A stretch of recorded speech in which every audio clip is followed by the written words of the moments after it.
Welcome back. Did you get your vision nailed down? It's okay if it's version 1 because version 1, again, is better than version none. In this module, we'll be looking at your target audience in order to give more focus in generating your ideas. With your vision, the next question is, whom are you serving? This would be your target audience. If you don't know who you're serving, then you'll be serving everyone who ultimately makes your company confused, and the allocation of your resources will not be effective or efficient. It only projects lack of focus. You need to know, who are they? Why them? What are their needs and wants? What problems are they facing? This is important because one of the ways you add value is, in most cases, solving problems. How well you solve your customers' problems is in direct relation to how much your target audience will pay. For example, if you're planning to operate a restaurant, focus on the theme of the restaurant. What type of food will you want to serve? And also the price range. This will set your standards as well as setting your niche, and inevitably pull the supposed audience in your favor. When you've gotten a clearer picture of your audience, next is to seek and establish relevance to them. How would your company, products, or services help to solve their problems? Write down as many ways as you can think of.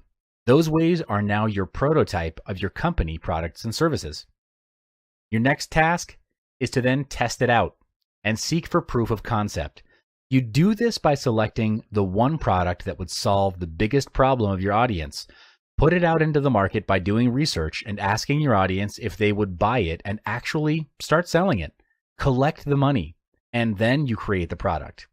Yes, sell first, collect the money, and then create the product. Now, if you're thinking that that's tricking your customers, well, it isn't. There have been too many companies that create the product first and only then find the target market to sell to, which, I mean, to me, it's insane. These companies would pump thousands of dollars into product research and development only to find out that it's not even what their customers want in the first place. So avoid wasting your resources and time and prove the concept with money, their money. This method is called failing forward fast. The process is this. You want to get an idea quickly that solves the biggest problem of your target audience. Ask if they would buy it, sell it to them, get the money, and with that money, you go to a manufacturer and make the product.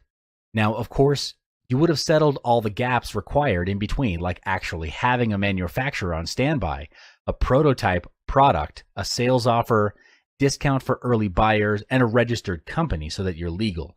If you don't have any of these, then yes, you are involved in a scam, and you should rethink your strategy. The reason for failing forward fast is so you can get the key insights to come out with a version 2 of the product. You also need to sell and collect the money up front because sometimes what your audience says they'll pay and what they actually pay is different. The moment of truth is when they reach into their pockets and actually hand you the money. That's when you know you've found an initial product worth investing your R&D dollars into.